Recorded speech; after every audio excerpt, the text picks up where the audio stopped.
ओम शांति।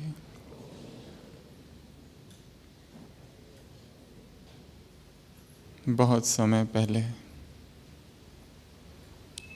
किसी एक देश का युवक जो कि सन्यासी हो चुका था, सारे विश्व की यात्रा पर निकला।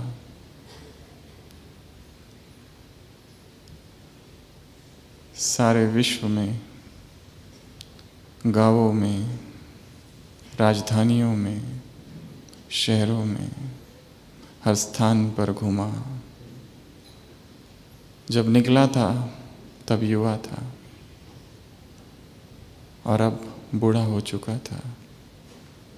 पृथ्वी पर ऐसा कोई स्थान नहीं था जहाँ उसके कदम ना पड़े हो या उसकी वाणी।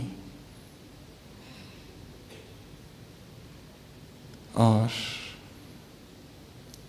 अध्यात्म की खुशबू सारे विश्व में फैलाकर एक दिन वो अपने घर लौटा। अंदर आनंद था, जीवन सफल हुआ। जिस गांव का वो था, उसका राजा, उस देश का राजा, उसका मित्र था। दोनों साथ साथ पढ़े थे, बड़े हुए थे। एक राजा बन गया था और दूसरा सन्यासी।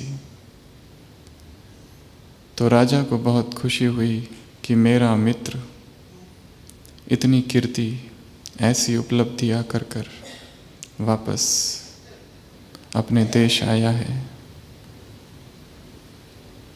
दोनों मिले, बहुत खुश हुए और राजा ने पूछा, तुम सारे विश्व में घूमे, क्या तुमने मेरे लिए कोई वस्तु लाई है?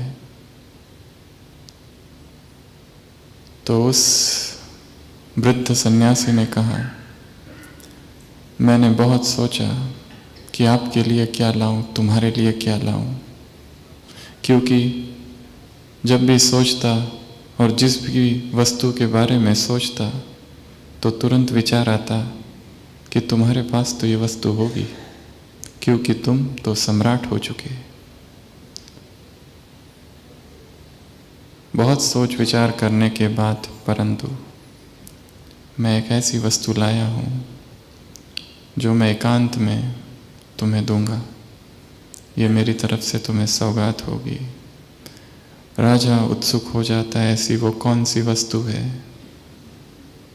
जो इतनी एकांत में देनी पड़ रही है, और ऐसी वो कौन सी वस्तु है जो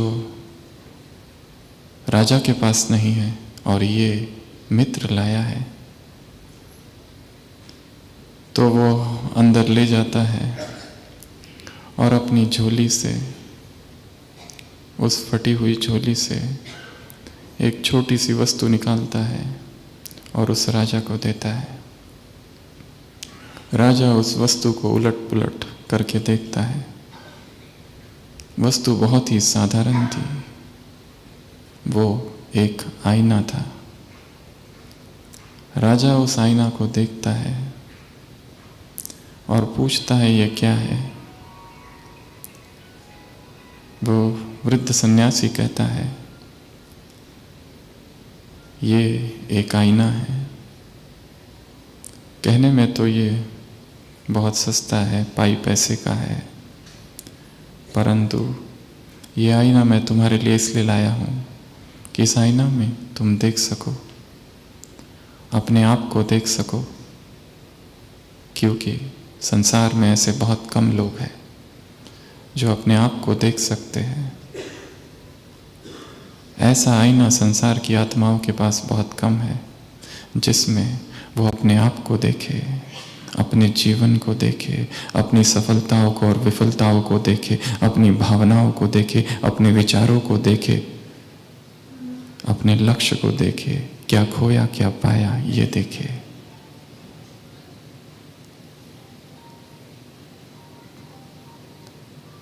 जिस दिन तुम इस आईने में वास्तव में स्वयं को देख लोगे, उस दिन यह आईना तुम्हें उपलब्ध हो जाएगा।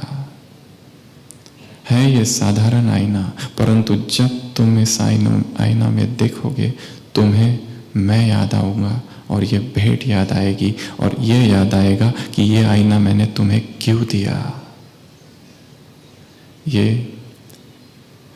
आईना तुम्हें निरंतर याद दिलाएगा कि तुम्हें स्वयं को भी देखना है। प्रजा को बहुत देख लिया, राज्य को बहुत देख लिया, व्यक्तियों को बहुत देख लिया, संपदा बहुत देख ली, परंतु एक व्यक्ति जिसे कोई नहीं देखता, वो हम स्वयं है। क्या ऐसा भी कोई आईना है जिसमें हम स्वयं को देख सके? क्या हुआ उस राजा का? कहानी अधूरी है। क्या वो राजा अपने आप को देख पाया? क्या वो आईना उसका अपना बन पाया? पता नहीं, परंतु क्या हमारे पास ऐसा कोई आईना है जिसमें हम स्वयं को देख पाए, निरपेक्ष रूप से देख पाए, वैसा ही देख पाए जैसे हम हैं? कोई आडंबर नहीं, कोई झूठ नहीं, कोई दंभ नहीं, कोई हिपोक्रेसी नहीं। जो हम हैं वैसे ही।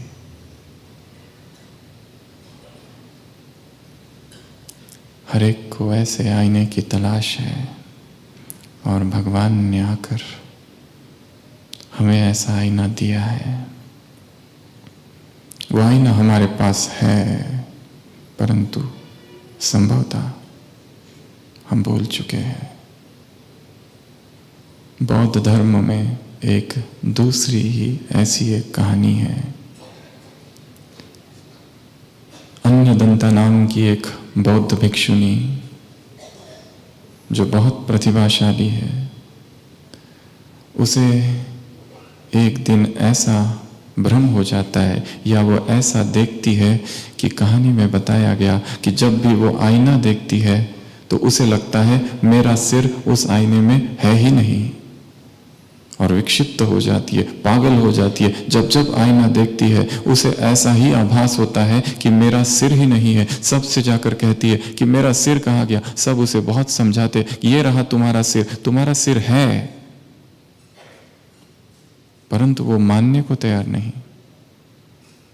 कैसी अजीब सी बीमारी उसे हो जाती है कि वो कहती है कि मेरा सिर ही नहीं,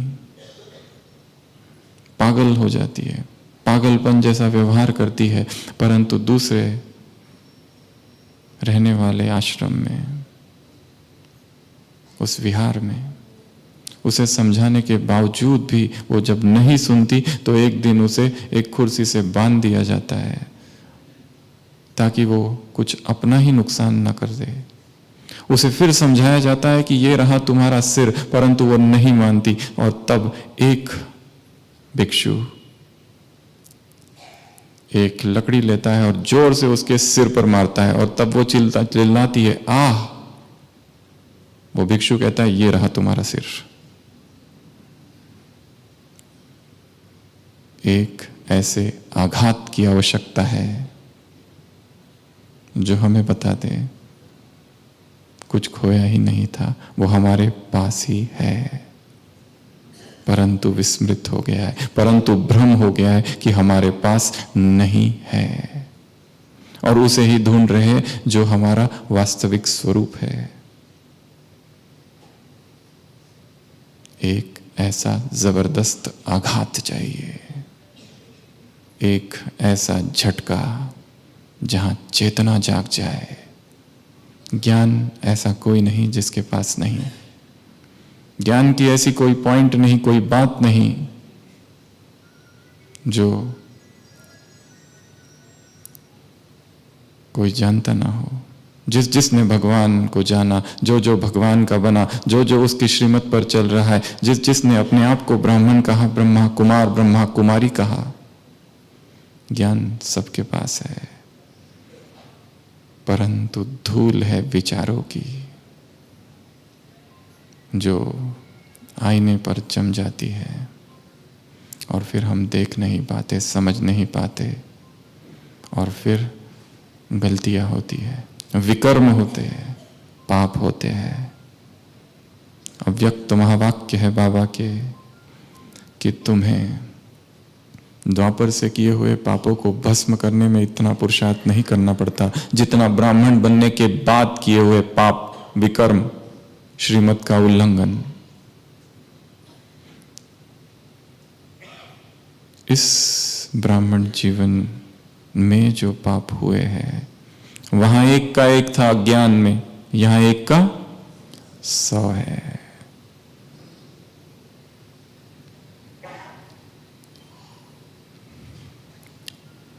आज की मुरली में बाबा ने भागवत के 2 पात्रों को याद किया, एक धुंधुकारी और दूसरा अजामिल।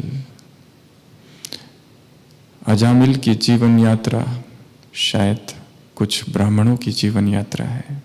अजामिल श्रेष्ठ ब्राह्मण था, वर्तमान समय जो कन्नौज है वहां रहने वाला, जिसने सभी शास्त्रों का अध्ययन किया था, जो पूजा पाठ करता था, भक्ति परायण था, पुण्य कर्म करता था, दान पुण्य में उसकी रुचि थी, श्रेष्ठ पुरुषार्थ जीवन का चालू था, और सबसे महत्वपूर्ण एक श्रेष्ठ ब्राह्मण था। उस अजामिल की कहानी हो सकता है सूक्ष्म रूप से हमारी ही कहानी है, और एक दिन जंगल में विहार करते हुए विकार का एक दृश्य उसने देख लिया। किसी प्रेम प्रसंग को उस धार्मिक चित्त में वासनाएं आंदोलित होने लगी, उस भक्तिपरायण चित्त में आकर्षण हुआ देह का।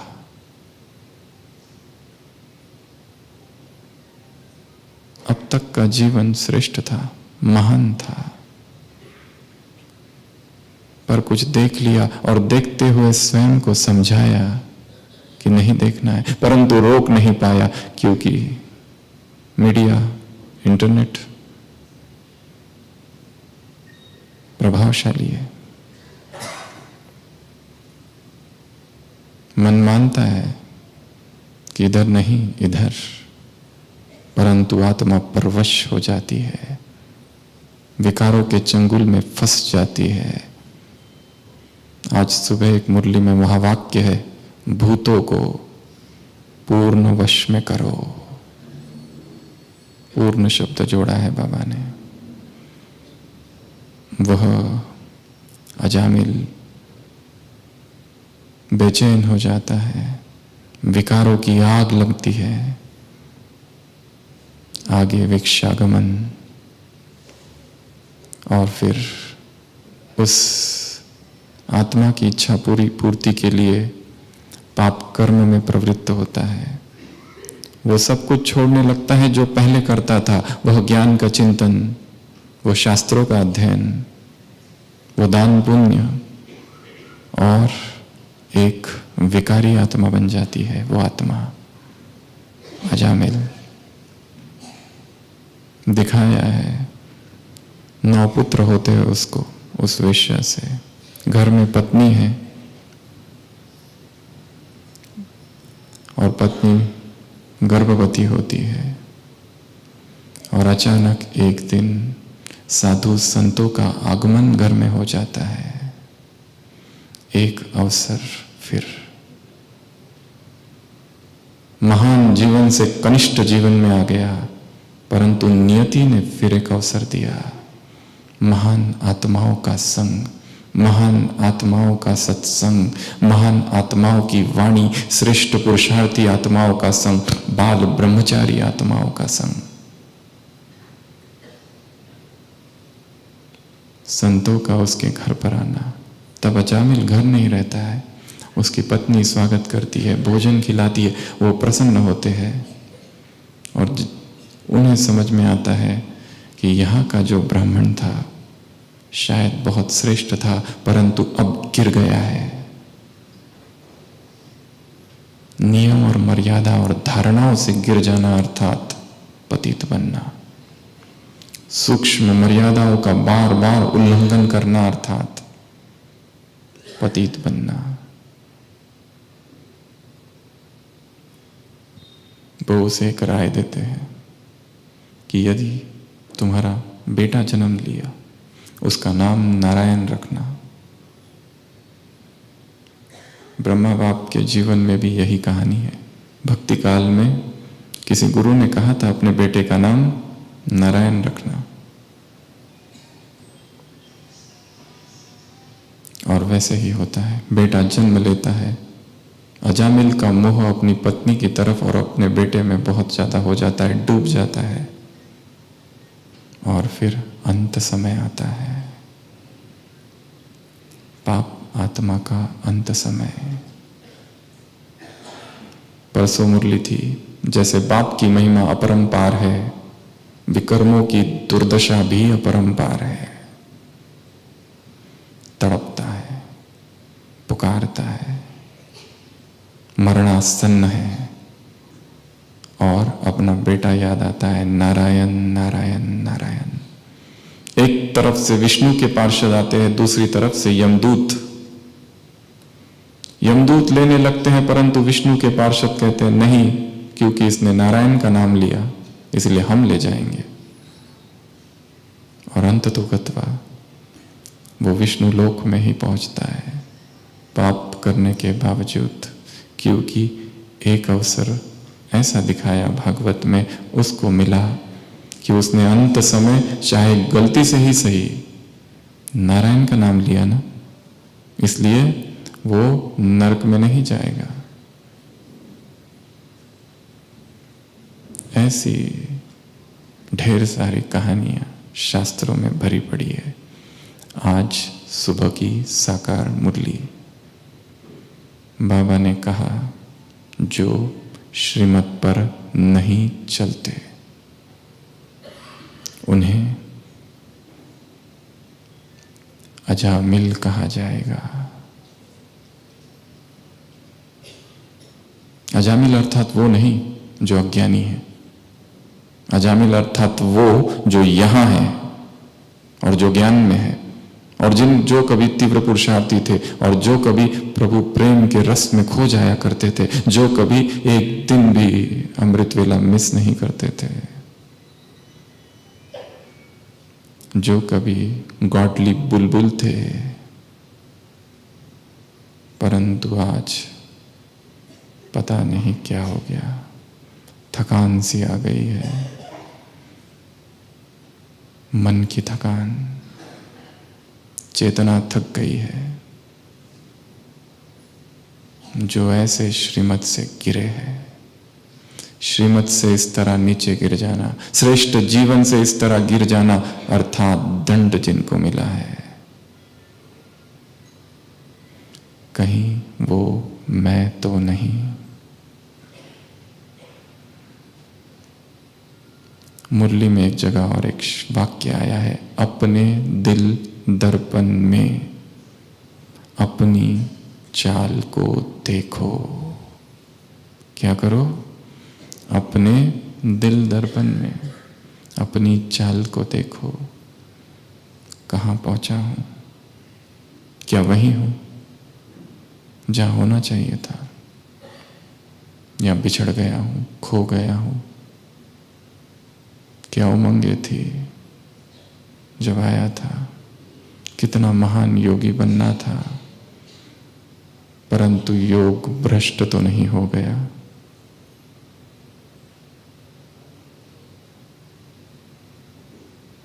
स्वयं स्वयं को देखना है।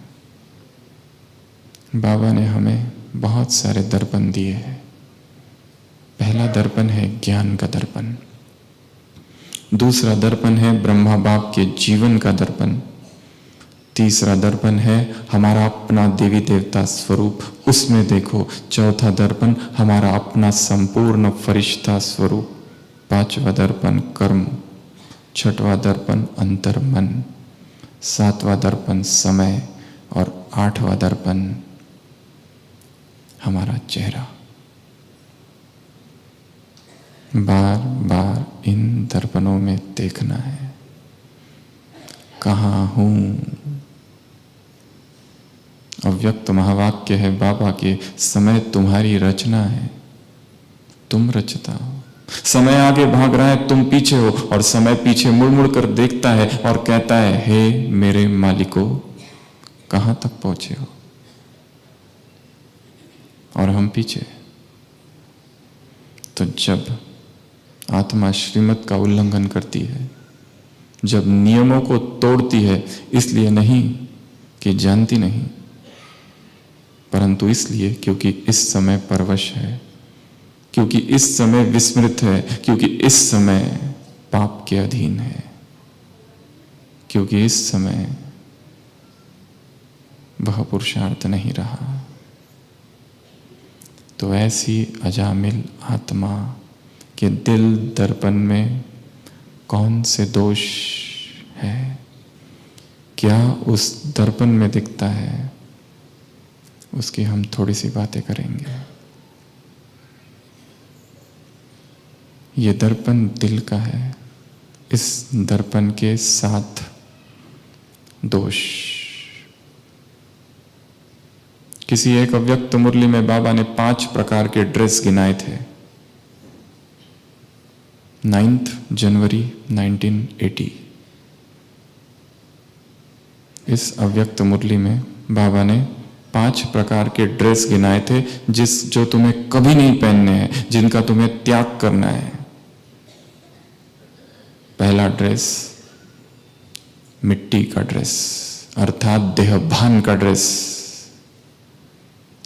दूसरा, सभी एस से चालू होते हैं। पहला सॉइल अर्थात मिट्टी का ड्रेस। दूसरा स्किन का ड्रेस, चमड़ी का ड्रेस अर्थात क्रिमिनल आई, जहां आंखें चमड़ी को देखती है। स्त्री है, पुरुष है, सुंदर असुंदर, आत्मा न देखकर चमड़ी को देखना, अर्थात वह चमड़ी का ड्रेस पहनना। तीसरा, बदबू वाला ड्रेस, स्मेल। लगाव है यदि देह में और देह के संबंधों में, तो वो बदबू वाला ड्रेस है। लगाव अर्थात बदबू, भगवान को ये बदबू पसंद नहीं। आज पूछा है साकार मुरली में, ब्राह्मण कुलभूषण सदर्शन चक्रधारी बच्चे बताओ। बाप पूछते हैं, बाप को कितना प्यार करते हो, आकाश के इतना या ब्रह्म तत्व के इतना? 2 बार पूछा है। आकाश से प्यार है, आकाश जैसा प्यार है, यह बहुत छोटा उससे भी। बदबू वाला ड्रेस अर्थात जहां व्यक्तियों में लगाव है, देहधारियों में लगाव है, संबंधों में लगाव है। कुमारी अर्थात संडे की मुरली, ना उसकी आंख किसी में डूबे, ना दूसरे की आंख उसमें डूबे। यदि किसी और की आंख हम में डूबती है तो वो हमारी कमजोरी है। शायद हमने ऐसी कोई चलन चली है, इसलिए उसका आकर्षण हम में हुआ है। शायद हमने किसी को इम्प्रेस करने का सूक्ष्म में प्रयत्न किया है।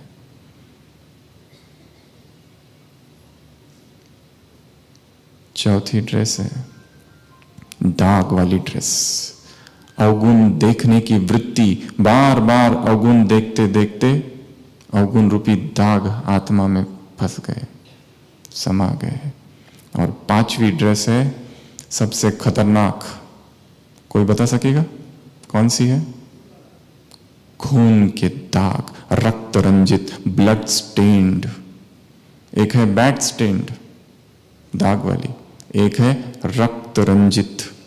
बार बार सब कुछ जानते हुए, सब कुछ पता होते हुए भी विकर्म करना, पाप करना, कुकर्म करना, श्रीमत का उल्लंघन करना, अर्थात उस ड्रेस में आग, रक्त के दाग है। इन 5 में से कहीं हमने कोई ड्रेस तो नहीं पहन रखी है। दिल दर्पण में देखना है और जो अजामिल आत्मा है और जो पाप कर्म में प्रवृत्त हो रही है, पाप की परिभाषा बहुत सूक्ष्म है। भगवान ने जो ज्ञान में पाप की परिभाषा दी है, एक साकार मुरली में तो बाबा ने कहा था, जब जब तुम देह को देखते हो तो पाप करते हो। इतनी बड़ी परिभाषा दी थी कभी। तो इस आईने में 7 दोष है। किसके आईने में? अजामिल सी बनी हुई आत्मा के दिल दर्पण में। और यदि मैं वो हूं तो मुझे इन एक एक दोषों को निकालना है। सबसे पहला दोष इस दर्पण में, इस आईने में, इस मिरर में है धूल।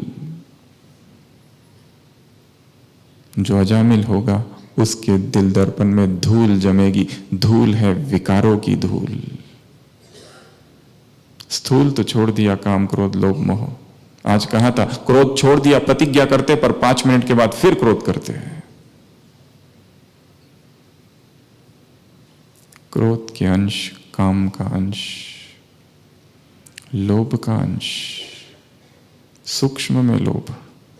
संसार छोड़कर यहां आ गए, परंतु यदि हृदय में सूक्ष्म लोभ बैठा है। जैसे एक आदमी, हंसी की बात है, रात को उठता है, रात को नींद में ही अपनी पत्नी से कहता है, मुझे मेरा चश्मा दो, मेरा चश्मा दो। और वो उठता है और चश्मा लेता है, तब तक आंख खुल जाती है। वो कहता है, तुमने बहुत लेट कर दिया। पत्नी पूछती है, क्या हुआ? वो कहता है, एक देवदूत आया था और मुझे 9 सोने के सिक्के दे रहा था। पहले तो मुझे ये देखना था चश्मा लगा के कि ये सोने के सिक्के सही है या झूठे हैं। और दूसरा, मुझे वो देवदूत कह रहा था, ये लो 9 सिक्के, तो मैं कह रहा था 9 नहीं, मुझे 10 दो। और तुमने लेट कर दिया। फिर मैंने चश्मा पहना और फिर सोने की कोशिश की और फिर कहा, पहले तो देवदूत बिल्कुल नहीं माना कि नहीं 9 ही दूंगा, पर फिर चश्मा लगाकर फिर सोया और बोला कि चलो भाई 9 ही दे दे। स्वप्न में भी लोभ है, स्वप्न में भी सूक्ष्म में लोभ पकड़ा हुआ है। तो सबसे पहला दोष है इस दर्पण का, धूल, विचारों की धूल। विचार ही धूल है। इसके लिए निरंतर सफाई की आवश्यकता है। कोई चीज ऐसी ही रख दी जाए, सुबह साफ कर दो, शाम को देखो तो धूल है, शाम को देखो तो धूल है। फिर मन की क्या बात, सारे दिन भर क्या क्या कर रहा है, धूल तो बैठ ही जाती है। अहंकार की धूल, मैंने किया की धूल, मैं ये हूं, इसकी धूल। तो सबसे पहले अपने अंतर मन में, इस दिल के दर्पण में ये देखना है कि सूक्ष्म धूल तो कहीं नहीं, dust and dirt of vices.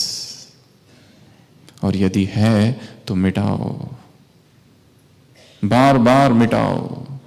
गलत रास्ते पर चले गए हैं, इतना साहस हो कि रुके और फिर वापस आए। धार्मिक चित्त अर्थात साहसी चित्त, जो शर्म महसूस ना करे कि मैं कहां भटक गया, फिर से रुको और फिर से यात्रा चालू करो। बाबा मुरलियों में कहते हैं, वो लोग ये मानने को तैयार नहीं कि हम पतित हैं। जब पहले माने हम पतित हैं तब तो पावन बनेंगे। जब पहले माने हमारी दुर्गति हो गई है तब तो सद्गति का मार्ग मिलेगा। जब पहले ये मान ले कि हाँ, मैं भी इस ब्राह्मण जीवन में, इस श्रेष्ठ जीवन में श्रेष्ठ पुरुषार्थ करने के बाद भी आज अजामिल तो नहीं।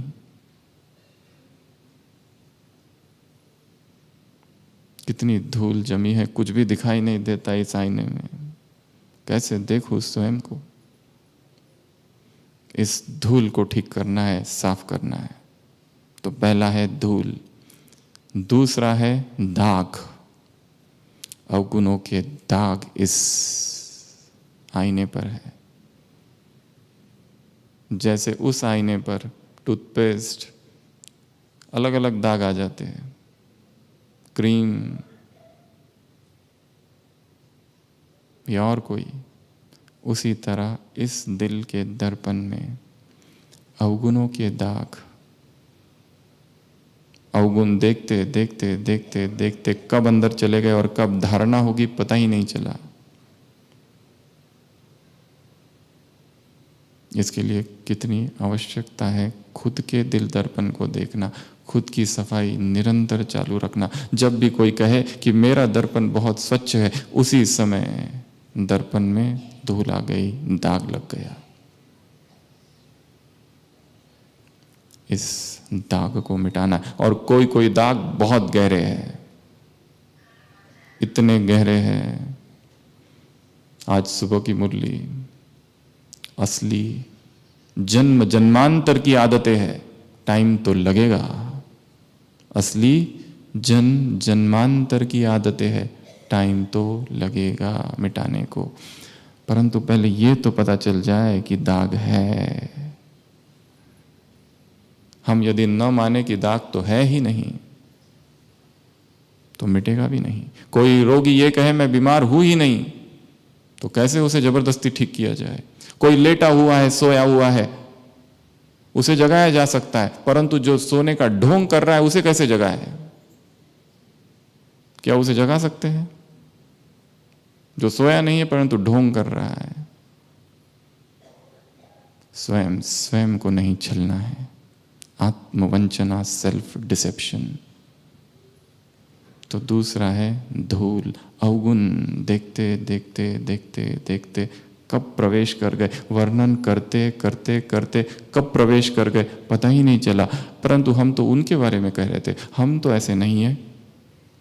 वो ऐसा करते हैं, उसने ऐसा किया, परंतु वर्णन ही धीरे धीरे दर्पण को रंग देता है।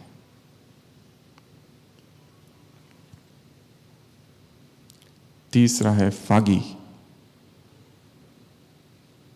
दर्पण को क्या हो जाता है? दिखता नहीं, धुंधला, क्लाउडी, मिस्टी, फॉगी।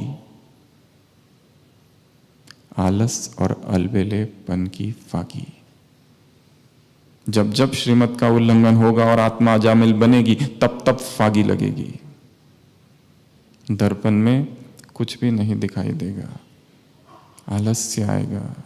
पता है, अभी अभी अमृत वेले पर बाबा ने कहा संसार के लोग 8 घंटा सोते हैं, तुम्हारी नींद आधी होनी चाहिए। अमृत वेले के समय सन्नाटा होता है, अमृत वेले ऐसी शांति होती है, अशरीरी बनना सहज है, याद पक्की हो जाती है, असर सारे दिन भर चलता है, कमाई का सर्वोत्तम समय है, हल्कापन है।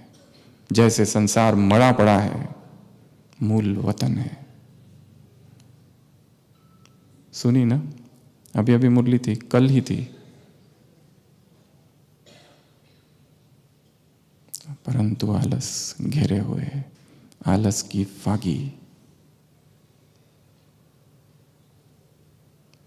आए थे तपस्या करने और रात हाथ से निकल दी जा रही है, और तपस्या रात के उस सन्नाटे में की जाती है जब संसार सोया पड़ा है। और वो समय यदि हमारा भी नींद में जा रहा है, तो हम में और संसार की आत्माओं में क्या अंतर?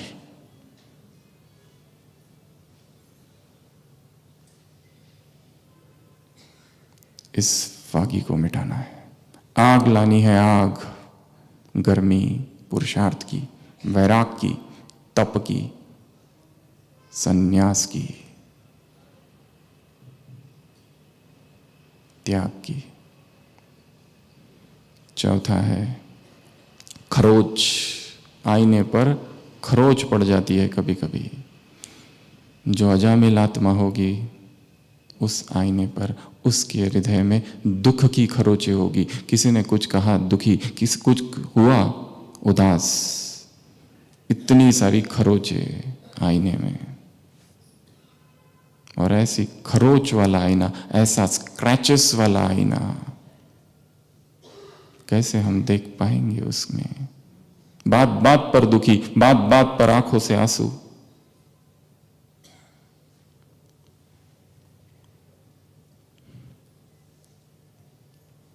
माया तुम्हें दुर्भाग्यशाली बनाती है। सुबह कहा आज, क्या ऐसी खरोचों से हम स्क्रैचेस प्रूफ बन सकते हैं। बनने की विधि है श्रीमत फाकी, और उसके बाद खरोच। खरोच के बाद है फिफ्थ रफ सरफेस। वो जो सरफेस है रफ हो गया है, खुरदरा वो सरफेस हो गया है, अर्थात अप और डाउन, अप और डाउन, अर्थात मन में हलचल। थोड़ा सा कुछ हुआ कि हलचल इधर। हर चीज मन को हलचल में लाती है, हर चीज मन को डिस्टर्ब करती है। जो जो समस्याएं, विघ्न, परिस्थिति कुछ भी जीवन में आ रहा है वो डिस्टर्ब करे, अर्थात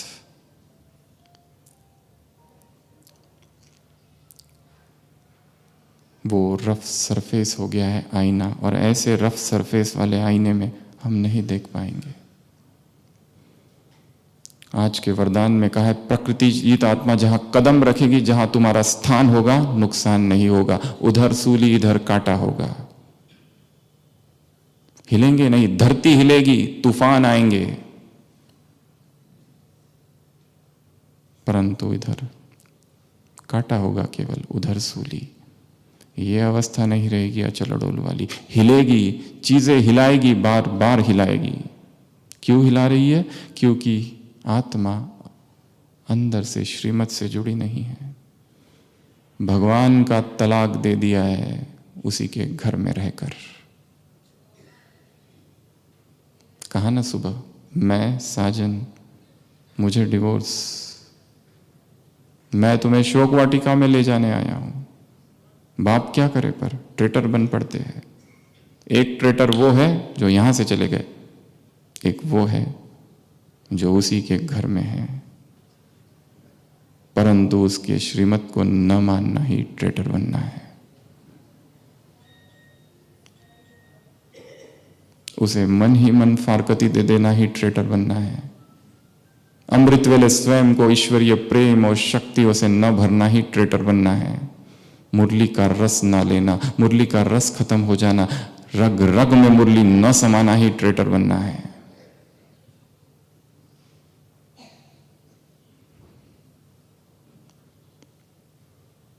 तपस्या की अग्नि न जलना ही ट्रेटर बनना है।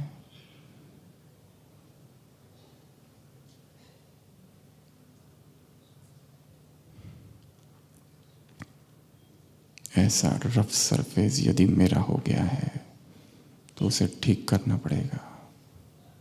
इस हलचल को फिर से ठीक करना पड़ेगा। अगला है दरारें। इस आईने पर क्रैक्स, फ्रैक्चर्स, दरारें पड़ी है। ये दरारें हैं डिसहार्मनी की, असामंजस्यता की। हृदय में द्वंद्व चल रहा है, अंतर्द्वंद। हर चीज में मन कहता है ये करना चाहिए, मन कहता है श्रेष्ठ पुरुषार्थ करूं, परंतु विकार, आदतें परवश करती है नहीं करने में। ऐसा अंतर्द्वंद की स्थिति, अर्थात इस दिल के दर्पण में दरारें है, कंफ्यूजन है, मूंझा हुआ चित्त है। क्लियर कट नहीं समझ में आ रहा है क्या करूं और क्या नहीं। टू बी और नॉट टू बी, शेक्सपियर के हैमलेट की स्थिति है। करूं या नहीं करूं, सुबह जल्दी उठूं या लेट उठूं, मुरली कितनी बार पढ़ूं, कितना उसका रस लूं, कितना उस पर चिंतन करूं। वाक्य वाक्य में रहस्य है। रहस्य हाथों में आ रहे और हाथों से बहे जा रहे हैं, पकड़ा नहीं है।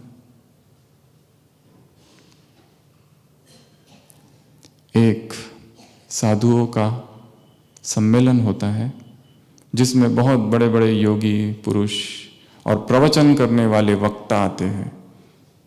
सारे दिन भर सभा चलती है, हर एक धुआंधार प्रवचन करता है और फिर आपस में मिलते हैं। और आपस में जब मिलने लगते हैं तो कहते हैं आप अपने आप से क्या छुपाना, हम सब एक ही कैटेगरी के हैं। इनर सर्कल महात्माओं का। एक महात्मा कहता है मैं क्या बताऊं, सारे दिन भर मैंने सारे उम्र भर ब्रह्मचर्य पर लेक्चर दिए, हर भाषण में मैंने कहा ब्रह्मचर्य सबसे श्रेष्ठ है, काम महाशत्रु है, आदि मध्य अंत दुख देता है। पर क्या अब आपसे क्या छुपाऊं, मैं आज तक पालन नहीं कर पाया। साधुओं की आपस की बातें। दूसरा कहता है मैं अपने बारे में क्या बताऊं, हमेशा हर प्रवचन में यह कहता हूं कि धन का लोभ छोड़ दो, परंतु मैं खुद जब तक पैसे नहीं गिन लेता मुझे नींद ही नहीं आती है। इनर सर्कल, आंतरिक बातें। तीसरा कहता है अब मैं अपने बारे में, अब तुम लोगों ने इतना बता ही दिया तो मैं अपनी भी बात बता देता हूं। पद का लालच अब तक छूटा नहीं है। मुझे जब तक पद नहीं मिल जाता, नाम नहीं हो जाता, और मैं अपने हर प्रवचन में कहता हूं कि यह नाम मान निशान से बिल्कुल परे जाना है, और उतना ही जोरदार कहता हूं, परंतु अंदर से इच्छा इतनी ज्यादा है क्या बताऊं। और जब ये तीन लोग बात करते, चौथा भागने लगता है। वो कहता है तुम कहां जा रहे हो? वो कहता है मेरी भी एक आदत है, और मैं अपने हर प्रवचन में ये कहता हूं कि अंतर्मुखी रहो, इधर की बात उधर नहीं करो, चुगली नहीं करूं। परंतु जब मैं अब सबकी बातें अब सारी दुनिया को बता ना दूं, यही मेरी आदत है, तब तक मुझे चैन नहीं। तो दरारे है, डिसहार्मनी, असामंजस्यता की स्थिति है, मन में हलचल। एक मन कुछ कह रहा है, दूसरा मन कुछ कह रहा है, अंतर्द्वंद चालू है। ये 7वां। और 8वां है आईने का टूट जाना, टुकड़े टुकड़े हो जाना। कैसे देखोगे उस आईने में, और देख कैसे पाओगे उस समग्र चेतना को, कैसे देख पाओगे, क्योंकि आईना खंड खंड हो गया है, टूट गया है आईना। ऐसी अजामिल की आत्मा का अर्थात कई अर्थ है, बट गया है, कईयों से प्यार हो गया है। यहां रहते यहां वालों के ही प्यार में फंस गए। किसी एक अव्यक्त वाणी में बाबा ने टीचर्स से बातें की थी। टीचर्स को कहा था टीचर्स को बहुत प्यार से सेवा करनी है, और किसी के प्यार में फंसकर सेवा नहीं करनी है। 2 बातें कही थी। बहुत प्यार से सेवा करो, परंतु किसी के प्यार में फंसकर सेवा नहीं करो।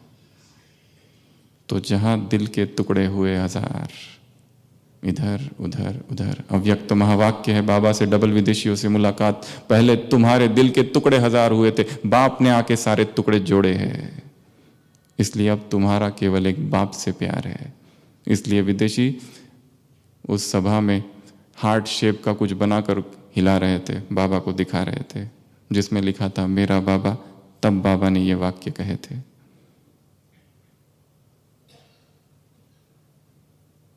और दिल के टुकड़े अर्थात क्योंकि लंबे समय से श्रीमत का उल्लंघन किया है, छुरा घोपा है चेतना में स्वयं की, विवेक को मारा है, रक्त रंजित है वस्त्र, श्वेत बाहर से है, अंदर से लाल लाल है। श्वेत बाहर से दृश्य है, परंतु अदृश्य में खून के दाग है।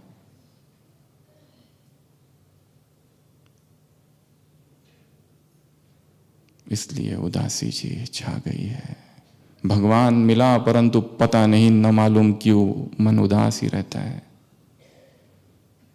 क्यों कुछ करने की इच्छा नहीं होती, उठने की इच्छा नहीं होती, मुरली चिंतन करने की इच्छा नहीं होती, मुरली डिस्कशन की इच्छा नहीं होती है, सेवा की भी इच्छा नहीं होती है। सेवा हो रही है परंतु नाम मात्र, मुख बोल रहा है, दिल कहीं और है। मुख पर उसका नाम, हृदय उदास।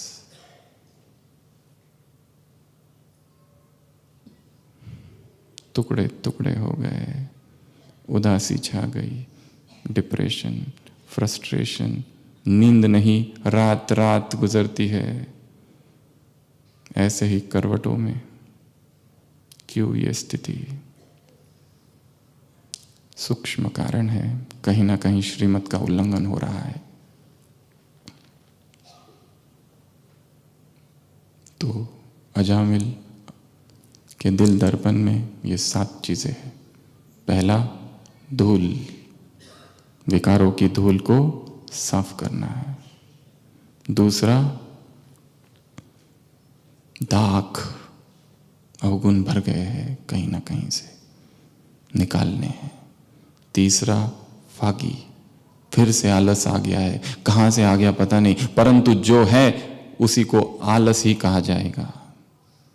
हम उसे ढक रहे हैं सेवा में व्यस्तता का नाम देकर, परंतु है वो आलस। चौथा, खरोच, दुखी है, उदास चित्त है।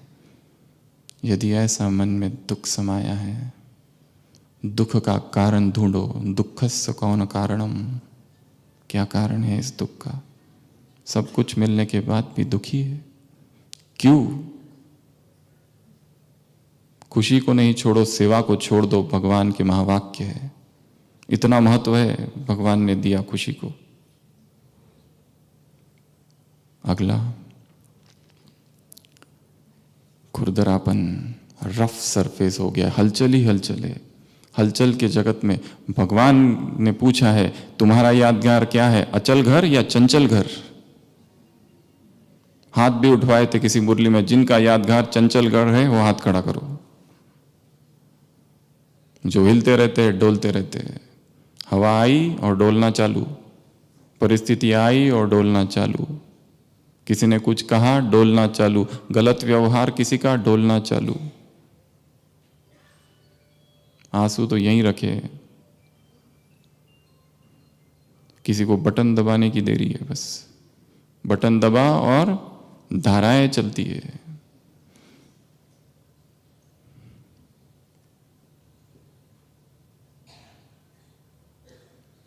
महात्मा गांधी ने कहीं लिखा है, संसार के लोग यदि पत्नी मर जाए, पति मर जाए तो बकेट बकेट भरकर आंसू बहाते। भगवान के लिए आंसू बहाने वाला कौन है संसार में?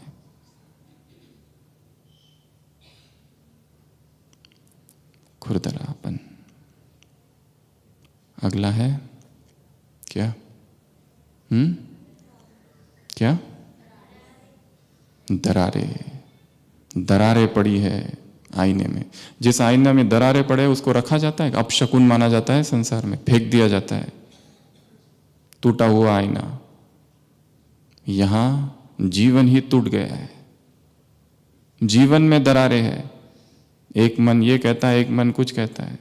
एक मन कहता है कि ये करना चाहिए, दूसरा कहता है नहीं ये भी जरूरी है। और द्वंद्व है, निरंतर द्वंद्व, अंतर मन में द्वंद्व। और लास्ट है, टुकड़े टुकड़े हो गए हैं आईने के, उदासी छा गई है। पुनः स्वयं को जागृत करना है। उत्तिष्ठ जागृतः, पुनः स्वयं को जगाना है। कौन जगाएगा? हमें खुद ही जगाना पड़ेगा।